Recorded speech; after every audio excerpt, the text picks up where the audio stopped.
ဘ ကမ္ဘာလောကကြီးထဲမှာအလုံးလုံးရဲ့ရှိပါတယ်ကမ္ဘာလောကကြီးထဲမှာအလုံးလုံးဖို့ရဲ့အတွက်ဒီနေ့ကျွန်တော်ယုံကြည်သူတွေကိုပေါ်ယူပြီးတော့မှအသုံးပြုနေတဲ့ဘုရားဖြစ်ပါတယ်အဲကြောင့်မလို့ဘုရားသခင်ရဲ့အလိုတော်အကျဉ်းစီတော်ပြည့်စုံဖို့အတွက်ကျွန်တော်ယုံကြည်သူတွေဟာအသုံးတော်ခံဖို့လိုအပ်ပါတယ်ဘုရားသခင်ရဲ့အသုံးတော်ခံခြင်းနဲ့ပတ်သက်ပြီးတော့မှကျွန်တော်အပိုင်း၃ပိုင်းညွှန်ပြချင်ပါတယ်ပထမတစ်ပိုင်းနေတဲ့ဘာပေါ်ပြခြင်းလဲဆိုတော့ဘုရားသခင်ဒီကျွန်တော်တို့ကိုဘုရားသခင်ရဲ့နိုင်ငံတော်မှာအသုံးပြုခြင်းတဲ့အတွက်ကြောင့်ယုံကြည်သူတိုင်းကိုဝိညာဉ်စုကျေးဇူးများနဲ့စွဲရည်များပေးထားပါတယ်ယုံကြည်သူတယောက်ဟာအနည်းဆုံးစုကျေးဇူးတစ်ခုတော့ရပါတယ်တချို့ကတော့စုကျေးဇူးတစ်ခုသုံးခုထိလည်းရပါတယ်စွဲရည်တွေကိုလည်းဘုရားသခင်ကပေးထားပါတယ်သို့တော်လည်းပဲကျွန်တော်သတိထားမှုရှိတာကတော့ဝိညာဉ်စုကျေးဇူးကိုဘုရားသခင်ကယုံကြည်သူတွေကိုပေးတဲ့အခါမှာကိုယ်တော်အလိုတော်ရှိသည့်အတိုင်းပေးတယ်ဆိုတာကိုနားလည်ဖို့ရှိပါတယ်လူအသီးသီးတို့အားဝေပေးတယ်အလိုတော်ရှိသည့်အတိုင်းဝေပေးပါတယ်လူကကိုလိုချင်တဲ့ဝိညာဉ်စုကျေးဇူးကိုတောင်းခံလို့မရှိပါဘူးဘုရားသခင်ကစုကျေးဇူးကိုတော့ပေးပါဒီစုကျေးဇူးကိုတော့ကျွန်တော်မလိုချင်ပါဘူးလို့ပြောလို့မရဘူးဘုရားသခင်ကကိုတော်ရဲ့အလိုတော်တိုင်းကိုတော်ပေးချင်တဲ့စုကျေးဇူးကိုကိုတော်ပေးချင်တဲ့ယုံကြည်သူစီမှာအနံ့ထားပါတယ်ဒါကြောင့်မလို့ကျွန်တော်တို့ဟာကိုရထားတဲ့ဝိညာဉ်စုကျေးဇူးကိုသိဖို့ရတယ်လို့ပါတယ်ငါ့မှာဘာစုကျေးဇူးရှိလဲဆိုတာကိုစမ်းစစ်ဖို့ရတဲ့အရေးကြီးပါတယ်ကိုယ်ပါရှိတဲ့စုကျေးဇူးကိုသိပြီဆိုရင်ဘုရားသခင်ရဲ့အလိုတော်ပြည့်စုံဖို့ရတဲ့အလိုတော်ဆောင်နေပါတယ်ဓမ္မတိကျမ်းထဲမှာကြည့်မယ်ဆိုရင်ဝိညာဉ်စုကျေးဇူးအကြောင်းဖော်ပြထားတဲ့ကျမ်းပိုင်း၃ပိုင်းလောက်ရှိပါတယ်အမျိုး30လောက်ဝိညာဉ်စုကျေးဇူးမျိုး30လောက်ရှိတာတွေ့ရပါတယ်ယောဘဝါဒစာခန်းကြီး7အငယ်6ခုနဲ့8ပါကြည့်မယ်ဆိုရင်တော့ဝိညာဉ်စုကျေးဇူး9မျိုးကိုဖော်ပြထားပါတယ်ပရောဖက်ဆိုတဲ့စုကျေးဇူးရှိတယ်တပတ်ဆရာဆိုတဲ့စုကျေးဇူးရှိပါတယ်သုဘဩဝါဒပေးတော်သူဆိုတဲ့စုကျေးဇူးရှိပါတယ်ဆိုတော့ဒါကဟောပြောခြင်းနဲ့ဆိုင်တဲ့စုကျေးဇူးများဖြစ်ပါတယ်သုဘဩဝါဒပေးတယ်ဆိုတာအင်္ဂလိပ်လိုက teaching သင်ကြားခြင်းဖြစ်ပါတယ်တပတ်ကျမ်းစာသင်ကြားပေးတော်သူများSunday School မှာစက္ကန့်တင်ကြတော့ဆရာဆရာမများဖြစ်ကြပါတယ်ဟောပြောခြင်းမှာဘုရားသခင်ဒီတပတ်ဘုတော်ဆောင်များ Sunday School ဆရာဆရာမများသင်ကြားခြင်းတို့မှာအသုံးပြုပါတယ်အဲ့လိုပဲကျန်တဲ့တိတုသင်္သားတွေကိုလည်းဘုရားရှင်သုံးတဲ့အကြောင်းကိုအပိုက်ငယ်9နဲ့10ပါလည်းတွေ့ရပါတယ်တချို့ကိုဘုရားသခင်ကတိုးစော်တွေးဆောင်တော်သူတွေနဲ့သုံးပါတယ်ဘုရားသခင်ရဲ့ဘုတော်ပါဝင်ဖို့ရတဲ့လာပါပါဝင်ပါလောက်ကြပါလို့တိုးစော်တတ်တဲ့ခရိယာတွေရှိပါတယ်ဒါလည်းဘုရားသခင်ပေးတဲ့ဆုကျေးဇူးဖြစ်ပါတယ်တချို့ကကြတော့ဘုရားသခင်ကအစွန့်အကျဲဝေကတော်သူဖြစ်တဲ့သုံးပါတယ်အဲ့တော့ဘေးကဲဆုကျေးဇူးတွေလည်းပဲဘုရားသခင်ပေးတဲ့ဆုကျေးဇူးဖြစ်ပါတယ်ဒီလိုလူတွေကိုဘုရားသခင်ကတပါးသူထက်တပါးထူးခြားစွာဒီရုပ်ဝတ္ထုကောင်းကြီးတွေပေးပါတယ်အဲ့တော့ပိုပြီးပေးတယ်ဆိုတာကပိုပြီးတော့ပေးသူကိုဖြစ်ပါတယ်အစိုးအကျဲဝေကတော်သူတွေနဲ့ဘုရားသခင်ကထက်ထားတဲ့သူတွေလည်းရှိပါတယ်။အုပ်ချုပ်ပြီးတော်သူတွေဒုစရပြီးအုပ်ချုပ်စေတချို့ကြတော့စီကခက်ပွဲချင်းမှာတော့ပါတယ်။ကျွန်တော်သာသနာ့ဖွဲ့စည်းတွေတိတော်တွေပါဥက္ကဋ္ဌအတွင်းမှုတွေကော်မတီတာဝန်ခံတွေလှုပ်ဆောင်တဲ့အခါမှာတော့စီကခက်ပွဲချင်းမှာထူးချွန်တဲ့အတွက်ကြောင့်ဘုရားသခင်ကသူတို့ကိုတိတော်ပါအုပ်ချုပ်ပြီးတဲ့ခက်အပ်ပြီးတော့အသုံးပြုပါတယ်။တချို့ကကြတော့လည်းဘာသာတရားချင်းဥပါအသုံးပြုတယ်care and counseling တချို့ကတပတ်သူဝန်ထမ်းတွေနှစ်သိမ့်တဲ့အခါမှာသူတစ်ပြည့်ကြွကြတယ်ဆိုတာတွေ့ရပါတယ်တပတ်သူစိတ်ဆင်းရဲရတယ်ပျောက်သွားအောင်နှစ်သိမ့်စကားတွေပြောတတ်ပါတယ်အဖော်လိုပေးတတ်ပါတယ်ပြည်ညီနိုင်လေးတဲ့စိတ်ခံစားချက်တွေပူပင်မှုတွေပျောက်သွားအောင်အားပေးတတ်တဲ့ဘာသာတရားတဲ့လူတွေလည်းရှိပါတယ်အဲ့တော့ဘုရားသခင်ကကျွန်တော်တို့ယုံကြည်သူတွေကိုစုကျေးဇူးတစ်မျိုးစီပေးထားပါတယ်အဲ့ဒီစုကျေးဇူးတွေကိုဘုရားသခင်ကယုံကြည်သူတွေကိုခွဲဝေပေးထားတာဖြစ်ပါတယ်ယုံကြည်သူတစ်ယောက်တည်းမှာအားလုံးစုပြုံပြီးတော့မပေးထားဘူးဘုရားသခင်ပေးတဲ့စုကျေးဇူးအားလုံးကိုရထားတဲ့စူပါမင်းကြီးတွေမရှိဘူးတစ်ဖက်ကပြန်ပြောမယ်ဆိုရင်လည်းဘာစုကျေးဇူးကမရတဲ့ခရစ်ယာန်ဆိုတာလည်းမရှိပါဘူးဘုရားသခင်ရဲ့နိုင်ငံတော်မှာအသုံးမဝင်တဲ့ခရစ်ယာန်ဆိုတာမရှိဘူးအသုံးမတည့်တဲ့ခရစ်ယာန်ဆိုတာမရှိပါဘူး တတိယဘုတ်တတိအတော်ဝင်တဲ့လူများပဲဖြစ်ပါတယ်ကိုယ့်ရဲ့ဆုကျေးဇူးကိုမသိလို့အတော်မခံဖြစ်တာပဲရှိပါလိမ့်မယ်ယုံကြည်သူတိုင်းဒီအ ਨੇ ဆုံးကိုယေရှုကျေးဇူးတစ်မျိုးရရှိပြီးတော့မှတစ်မျိုးထက်ကလည်းဘုရားသခင်ကပေးပြီးတော့မှယုံကြည်သူတိုင်းကိုဘုရားသခင်အသုံးပြုခြင်းတယ်ဆိုတာကိုကျွန်တော်တို့နားလည်ထားဖို့ရတဲ့အရေးကြီးပါတယ်ဒုတိယပိုင်းနေတဲ့ပေါ်ပြချင်တာကတော့ဘုရားသခင်ဟာကျွန်တော်တို့ကိုဝိညာဉ်စုကျေးဇူးတဲ့စီလျော်တဲ့တာဝန်တွေကိုပေးပြီးတော့မှအသုံးပြုတဲ့ဘုရားရှင်ဖြစ်ပါတယ်တကယ်ရှိရဲ့တပည့်တော်7ပါးကိုရွေးကောက်ခြင်းကြည့်တဲ့အခါမှာ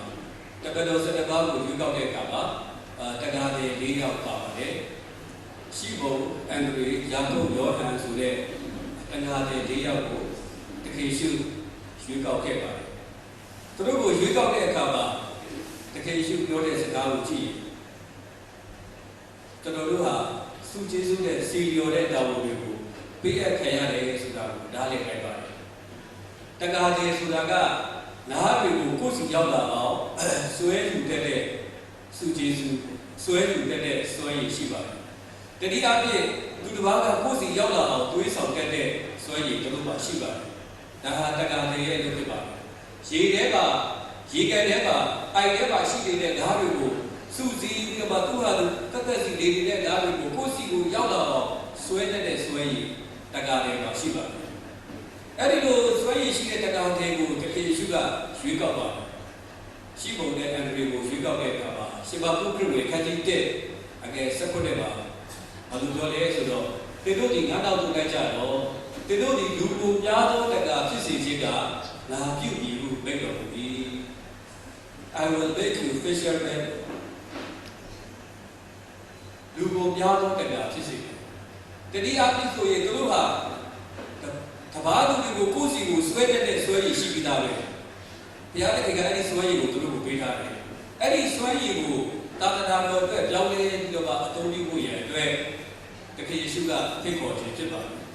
ဒါကြောင့်မို့လို့သခင်ယေရှုသည်စုကျေးဇူးနဲ့စီလျော်တဲ့တာဝန်ကိုပဲပေးတယ်ဆိုတာတွေ့ရပါတယ်။ရှိမုန်ဒီပေတရုဆိုတဲ့နာမည်ကိုရပါတယ်။တပည့်တော်ဝတ္ထုမှာရှိတယ်ဆိုရင်ပေတရုတရားဟောတဲ့အခါမှာလူ3000ပြောင်းလဲတယ်ဆိုတာတွေ့ရတယ်။အန်ဒရီဟာလည်းပဲလူကိုများသောတက္ကဖြစ်လာပါတယ်။ဒါပေမဲ့အန်ဒရီကတော့သူ့အဖို့လို့မဟုတ်ဘူး။သူကတော့တယောက်ချင်းကိုတွေးဆောင်တယ်ဖြစ်ပါတယ်။တယောက်ချင်းကိုပြားပြီးတော့ယေရှုစီပို့ဆောင်ပေးတယ်ဖြစ်ပါတယ်။သူ့ရဲ့ကိုရှိပုံကိုယ်တိုင်ကအန်ဒရီခေါ်လာလို့ယေရှုစီရောက်လာတာဖြစ်ပါတယ်။ဘုရားလုံးနဲ့ဓာတ်ကောင်ဖြစ်ရမှာကြည့်တယ်ဆိုရင်လည်းပဲဘုရားလုံးနဲ့ဓာတ်ကောင်တပိလက္ခဏာဖြစ်ဖို့ရအတွက်အဲ့ဒီဘုဒ္ဓရဲ့ဓာတ်ကိုကြိုက်ထားတဲ့ကလေးကိုစီယုံပြီးတော့တခေရှုစီခေါ်လာတာကအန်ဒရီဖြစ်ပါတယ်။အဲ့လိုပဲဂရိမျိုးတွေတခေရှုအကြောင်းကိုသိချင်တဲ့အခါမှာလည်းပဲအန်ဒရီကခေါ်လာပါတယ်။အန်ဒရီရဲ့ဆုကျေးဇူးကတော့တယောက်ချင်းကိုပြားတဲ့ဆုကျေးဇူးဖြစ်ပါတယ်။အဲ့တော့ပြောပြဆိုရင်တော့ပြားတဲ့တယ်ဆိုတဲ့ဆွဲရည်ရှိတဲ့လူကိုအေဝံဂေလိနဲ့သာသနာ့လုပ်ငန်းမှာဘုရားသခင်ကအသုံးပြုတာဖြစ်ပါတယ်။သူနဲ့စီလျော်တဲ့အလုပ်ကိုပေးတယ်ဆိုတာတွေ့ရပါတယ်။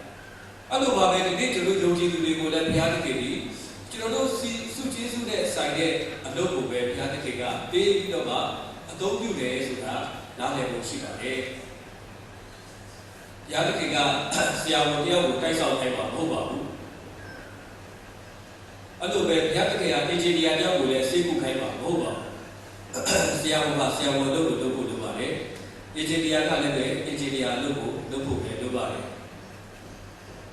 ဒါမှဟုတ်ကြတဲ့မာတိတူလာကြီးရှောလုကိုကြည့်လို့ဆိုရင်ရှောလုကိုဘုရားသခင်ကဖိတ်သိပေးထားပါတယ်။သူ့ကိုရှင်ဘုရင်လုပ်ဖို့ဘုရားသခင်ကဖိတ်သိပေးထားတာဖြစ်ပါတယ်။သို့တော်လည်းပဲရှဝေလ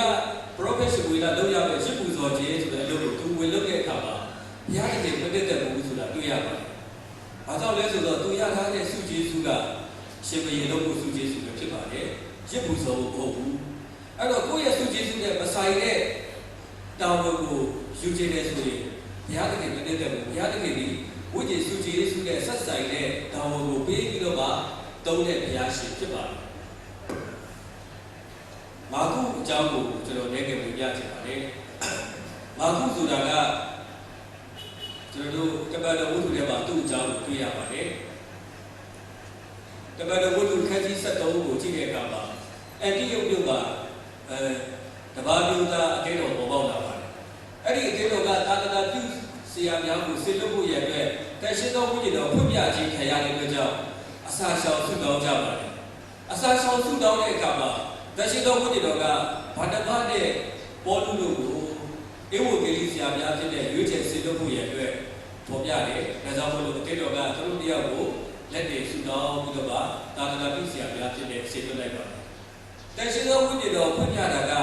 ဘာတဘာနဲ့ပေါ်လူနှစ်ယောက်ပဲဖြစ်ပါတယ်ဒီခက်ကြီးတပတ်တော်ခက်ကြီး73ကိုဆက်ပြီးဖတ်တဲ့အခါမှာသူတို့ခရီးစဉ်စပြီးထွက်တဲ့အခါမှာဘာတပတ်ကသူ့ရဲ့သူဘာခုကိုပေါ်သွားပါတယ်ဘာခုကိုပေါ်သွားပါတယ်ဘာခုဟာဧဝံဂေလိဟောပြောမှုရဲ့အတွက်စုကြည်စုကြတာတဲ့သူမဟုတ်တဲ့အတွက်ကြောင့်လမ်းကြီးပါအစစ်မပြေရေးတဲ့နောက်ဆုံးကြတော့သူလမ်းကြီးတစ်ဝက်ကနေပြည့်ပြည့်သွားတယ်တပတ်တော်ဝတ္ထုခက်ကြီး73ရဲ့73ပါမာကုဒီစပ်ပလိုက်နေတဲ့တတဝက်ကလက်တယ်သွားတယ်ဆိုတာတွေ့ရပါတယ်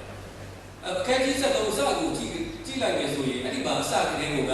အတိယုတ်တဲ့တော့တန်ရှင်းသောဝိညာဉ်တော်ဖွင့်ပြတာကဘာတဘာနဲ့ဘောလို့ပဲဖြစ်တယ်ဘာကုပပါပါ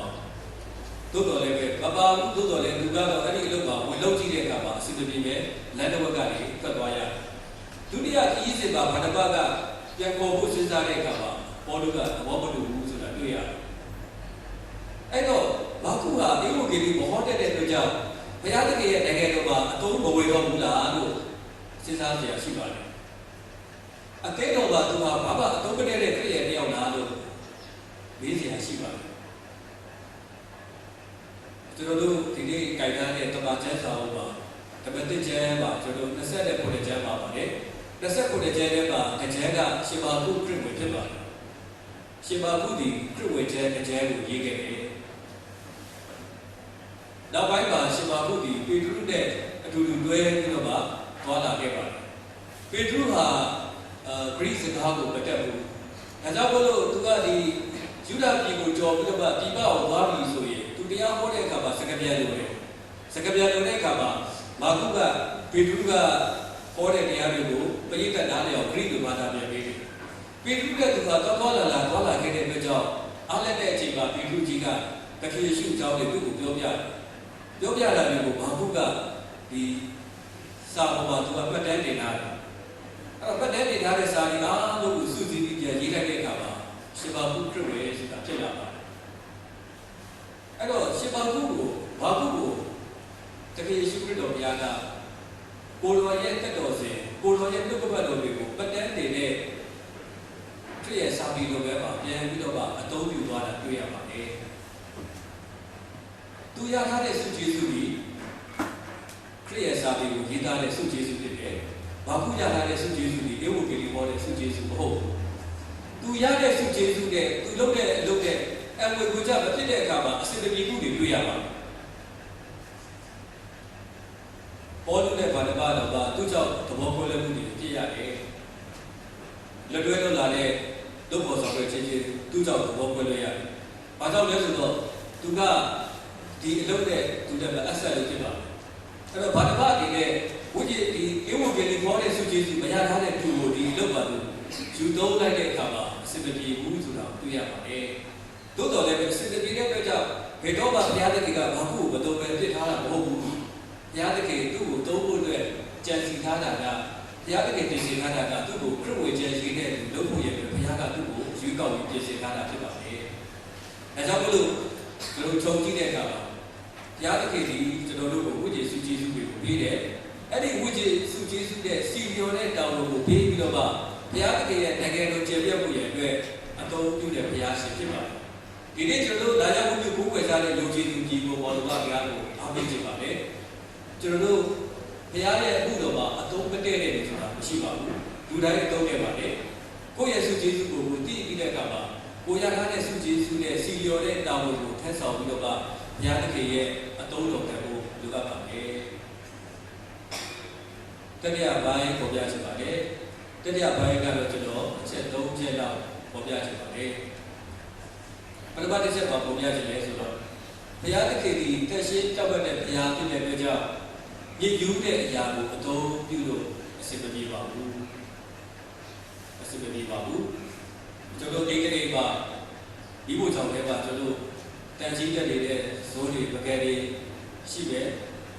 ယ်တွေတက်တဲ့ပကယ်တွေရှိပဲဆိုရင်အင်ရှင်ကသမီးစားတဲ့ခါကျရင်တက်ရှင်းတဲ့ပကယ်ဇိုးကိုပဲတော့ပါဖြစ်ပါတယ်တက်ကြီးတဲ့ဇုံးကိုတော့ပါဟုတ်ပါကျုပ်ချက်ပါရေးအတွက်စေးတောက်တယ်ဆိုရင်လည်းကျွန်တော်ကလက်ဆက်တဲ့ဈေးကိုပဲတောက်ပါဖြစ်ပါတယ် expire ဖြစ်နေတဲ့ဈေးကိုကျွန်တော်တောက်ပါမဟုတ်ပါဘူးတရားတကယ်ဒီတက်ရှင်းပြောက်တဲ့ဘုရားဖြစ်တဲ့အတွက်ကြောင့်ရည်ယူသောအရာကိုအသုံးပြုနေအစစ်မပြေဘူးတိမောသေဟောဒါစာဒုတိယဆောင်ခန်းကြီးနဲ့အငယ်27ပါအထက်ဆိုခဲ့ပြီးသောအကျင့်တို့ကိုပယ်၍ကိုကိုစင်ကြယ်စေသောသူကအတရေရှိသောတစား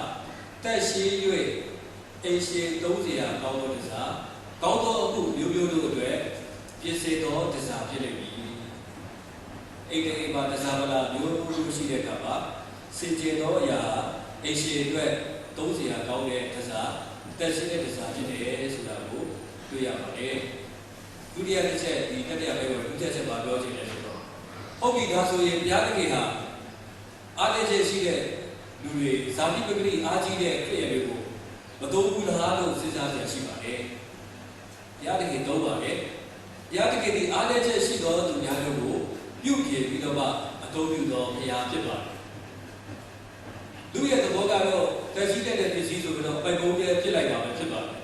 ဒါပေမဲ့ကျွန်တော်တို့ကိုယ်ပေါ်တဲ့ဘုရားကြီးချစ်ချင်းမြတ်တာလို့ရှိရင်ဘုရားဖြစ်တယ်ဘုရားသခင်ကြီးကျွန်တော်တို့ကိုတနာတဲ့ဘုရားဖြစ်ပါတယ်သူ့ရဲ့ပြုတာကဘာလို့ကြီးလဲဆိုရင်အကောင်းမတည့်တဲ့လူတွေကိုတက်ကြီးချုပ်ပြီးတော့မှစီးပြန်ပုတ်ပြီးတော့မှအကောင်းပဲကြီးဖြစ်အောင်လုပ်ပြီးတော့မှပြန်သုံးတဲ့ဘုရားရှင်ဖြစ်ပါတယ်ကျွန်တော်မောရှိရဲ့တက်တာကိုကြည့်မယ်ဆိုရင်မောရှိဟာအေဂုတုပြည်ကနေလက်တော်တွေမှာသူနေခဲ့ရတယ်လက်တော်ကနေသူထွက်ပြေးလာတဲ့အချိန်မှာအသက်40ရှိပါပြီဘုရားသခင်ကသူ့ကိုအသက်80ရောက်မှအတော်ပြုပါတယ်။လက်တော်တွေပါရှိတဲ့အချိန်မှာသူဟာအေဂုတုပြည်လက်တော်ရဲ့မိကြီးမေသားတစ်ယောက်ဖြစ်တယ်။မေသားတစ်ယောက်တက်တဲ့ပညာတွေကိုတက်ရတယ်။မေသားတစ်ယောက်ခံစားရတဲ့စည်းစိမ်တွေရှိတယ်။လာလို့ရဖြစ်တယ်။နောက်မှဒါတွေသိအားတယ်ဆိုတဲ့အချိန်မှာသူကဣသရေလလူမျိုးကိုကယ်တင်ဖို့ဘုရားသခင်မတော်ဘူးဆိုတာတွေ့ရပါတယ်။ဘုရားသခင်ဟာဝေမာနထောင်သွားတဲ့လူကိုမတော်ပါဘူး။ဘုရားသခင်ဟာနှိမ့်ချတဲ့သူကိုပဲတုံးတဲ့ဘုရားရှင်ဖြစ်ပါတယ်။မောရှေဟာအေဂုတုပြည်ကနေထွက်သွားတဲ့အခါမှာမိဒီယန်ပြည်ကိုရောက်လာတယ်။အဲ့ဒီမှာအိမ်တော်ကြပါတယ်။ယောက်ျားရဲ့ဒိုးတွေကိုထိန်းပြီးတော့ဒိုးထိန်းဘဝကိုရောက်သွားပါတယ်။အေဂုတုပြည်လက်တော်မှာရှိခဲ့တဲ့စည်းစိမ်တွေသူ့မှာမရှိတော့ဘူး။အဲ့ဒီအခွင့်အရေးတွေမရှိတော့ဘူး။သူ့မှာအဲ့ဒီလုပ်ပိုင်ခွင့်တွေဘာမှမရှိတော့ဘဲနဲ့ဒိုးထိန်းဖြစ်သွားတဲ့အချိန်ကျမှဘုရားသခင်သူ့ကိုပြန်ပြီးတော့စကားပြောတယ်။သူကဘာမှမဟုတ်တော့ဘူးလို့သူ့ကိုယ်ပြင်သွားပါတယ်။ထောက်ပြဝချက်ခတိ3ပါဘာပြောလဲဆိုတော့ဘုရားသခင်ကသူ့ကိုခေါ်တယ်မောရှိလို့ခေါ်တယ်။ဘေးကုံကအေဂုတုပြည်ကိုလွတ်ပဲနောက်လူမျိုးကိုကယ်ထုတ်ပဲလို့ပြောတဲ့အခါမှာကျွန်တော်ဒီအဘယ်သို့တော်သူဖြစ်၍ဖာရောပြည်နဲ့တွေ့ရပါပြီ။ကျွန်တော်ဘာမှမဟုတ်ပါဘူးတော့ကျွန်တော်ဘာမှမဟုတ်ပါဘူး။အဲ့လက်သိကျွန်တော်ဘာမှမဟုတ်ပါဘူးလို့ဟိုတော့မောရှိကပြောခဲ့ပါတယ်။ကျွန်တော်ဘာမှမဟုတ်ပါဘူးလို့ဝန်ခံတာအောင်ဘုရားသခင်ကမောရှိကိုအနှစ်40လောက်တောထဲမှာပုံသွင်းခဲ့ရပါတယ်။ကျွန်တော်ဘာမှမဟုတ်ပါဘူးလို့ဝန်ခံတဲ့အချိန်ကျမှမောရှိကိုဘုရားသခင်ကသူ့ရဲ့ကုတော်မှာသုံးပြီးတော့အေဂုတုပြည်ဣသရေလလူမျိုးတွေကိုဂျုံဝါကနေလွတ်မြောက်အောင်အသုံးပြုခဲ့တယ်ဆိုတာတွေ့ရပါတယ်။အမှန်တရားတွေနဲ့ပြည့်နေတဲ့အားတွေနဲ့ပြည့်နေတဲ့မောရှိကိုဘုရားသခင်ကပြုပြင်ပြီးတော့ပုံသွင်းပြီးတော့အသုံးပြုပါတယ်ဆိုတာတွေ့ရပါတယ်။ပရောဖက်ကြီးဟေရှာယအကြောင်းကိုကျွန်တော်တွေ့ရပါတယ်။ဟေရှာယကိုဘုရားသခင်ကသူ့ရဲ့အခုတော်အတွက်သုံးဖို့ရခေါ်ခဲ့ပါတယ်။ဟေရှာယဒါကတိကျမ်းခန်းကြီး6ငယ်1ကနေ8ကိုကြည့်ဟေရှာယကိုခေါ်ယူတဲ့အကြောင်းတွေ့ရပါတယ်။ဟေရှာယဟာမိဘတော်မှာသွားပြီးတော့သူတရားဝတ်ပြုနေတဲ့အချိန်မှာယူပါယုံရ။တရားသခင်ရဲ့ကောင်းကင်ဘုံမှာတရားသခင်ထိုင်နေတာကိုတွေ့ရပြီးတော့ဘေးနားမှာကောင်းကင်တစ်ပတ်တွေကြီးပွားနေတာကိုသူယူပါယုံရလိုက်တယ်။ယူပါယုံရလိုက်တဲ့အချိန်မှာဟေရှာယကလက်သွားတယ်။ငါဟာကြည်ကျူးသောတက္ကန်းရှိရတဲ့ဘုရားသခင်ကိုမျက်စိနဲ့မြင်ရတယ်။ငါအကျိုးသေးပါပြီလို့သူစိတ်ထဲမှာသူကြောက်ရွံ့သွားပါတယ်။သူ့ရဲ့တက္ကန်းကကြည်ကျူးတယ်သူ့ပါဇက်ကကြည်ကျူးတယ်ဆိုတာသူသိပါတယ်။ဒီနေ့ကျွန်တော်ပြည့်ရတယ်လည်းပဲကျွန်တော်ကြည်ကျူးတဲ့ပါဇက်တွေရှိတတ်ပါတယ်။တပါးသူကိုအတင်းအကျပ်ပြောတတ်တယ်တပါးသူကိုတစ်တာအောင်ပြောတတ်တယ်တပါးသူကိုစိတ်ဆင်းရဲအောင်ပြောတတ်တယ်တော့ကဲ့ရဲ့တဲ့ပါဇက်တွေကျွန်တော်ပါဇက်တွေမှာဟေရှာယလိုပဲကြည်ကျူးတဲ့ပါဇက်တွေရှိတတ်ပါတယ် အဲ့တော့ဒီလိုကြီးယူနေတဲ့မဆက်ရှိတဲ့ဒေရှာယာကသူ့ရဲ့အဖြစ်ကိုသူပြေးတယ်အဲ့လိုပြေးတဲ့အချိန်မှာတဲ့ကောင်းကင်တပည့်တစ်ပါးကဒီရစ်ပလင်ပါရှိတဲ့မိခဲတကယ်ကိုယူလာပြီးတော့သူ့ရဲ့နှုတ်ခမ်းကိုတို့တယ်လို့သူခံစားရတယ်သူ့ရဲ့နှုတ်ခမ်းကိုမိခဲနဲ့တို့ပြီးတော့ပြောပါတယ်ဒေရှာယာခန်းကြီး6ပဲခုတက်ပါဤမိခဲဒီတိနှုတ်ခမ်းကိုတွေ့ပြီးတိဒုစရိုက်ကိုတုတ်တယ်ပြီးတိအပြစ်တွေလည်းပြေရှင်းပြီးလို့ပြောပါတယ်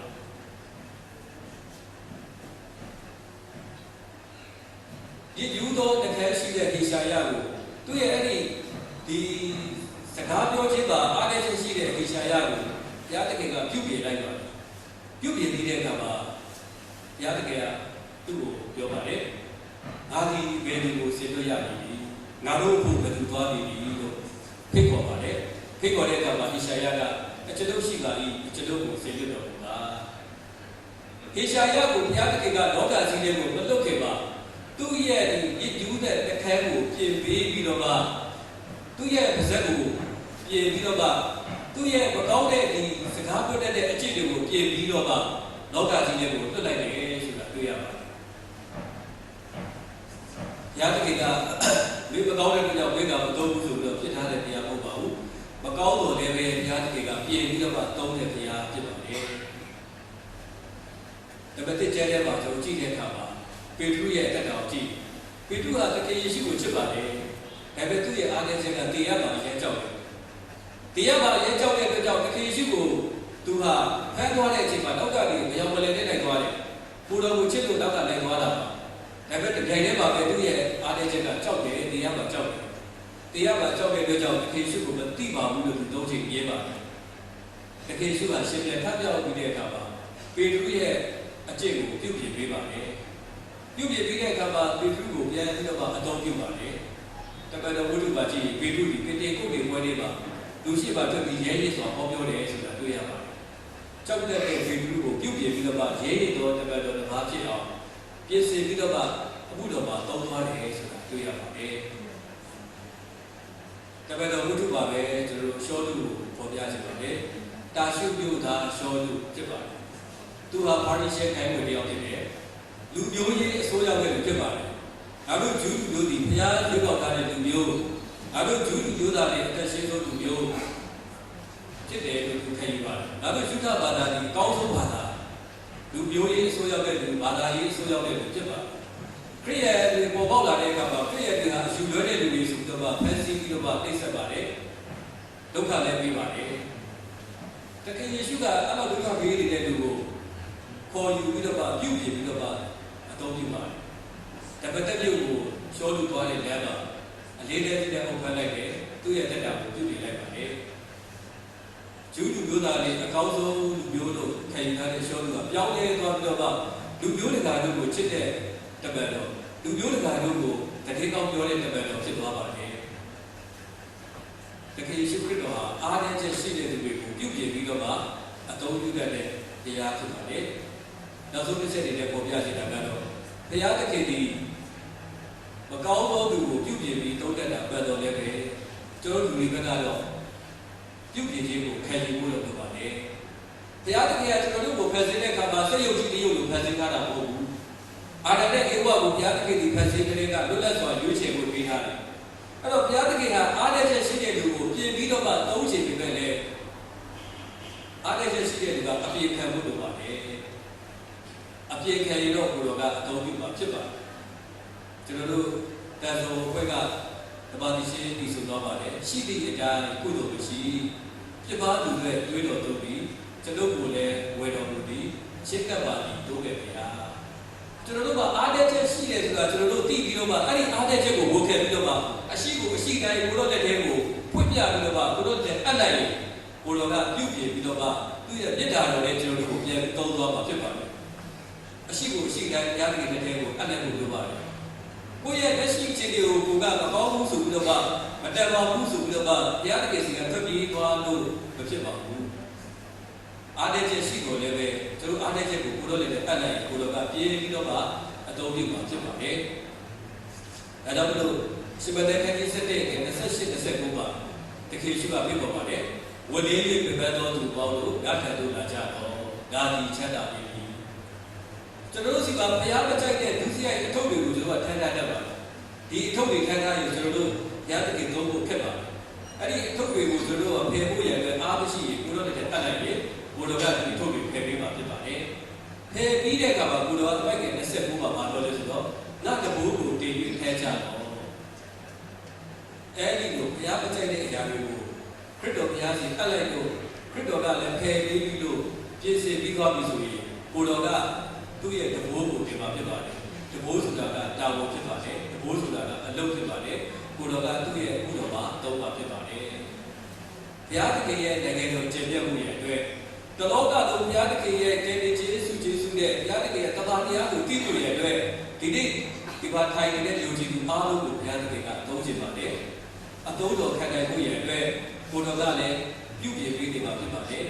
ကိုတော်ပြင်ပေးတဲ့အခါမှာအပြည့်ခံပြီးတော့မှအသေးခံပြီးတော့မှအသုံးတော်ခံကြရအောင်အပြည့်ခံအသေးခံပြီးအသုံးတော်ခံခြင်းအပြင်ဘုရားသခင်ရဲ့နိုင်ငံတော်ကျင့်ပြတ်မှုရဲ့အတွက်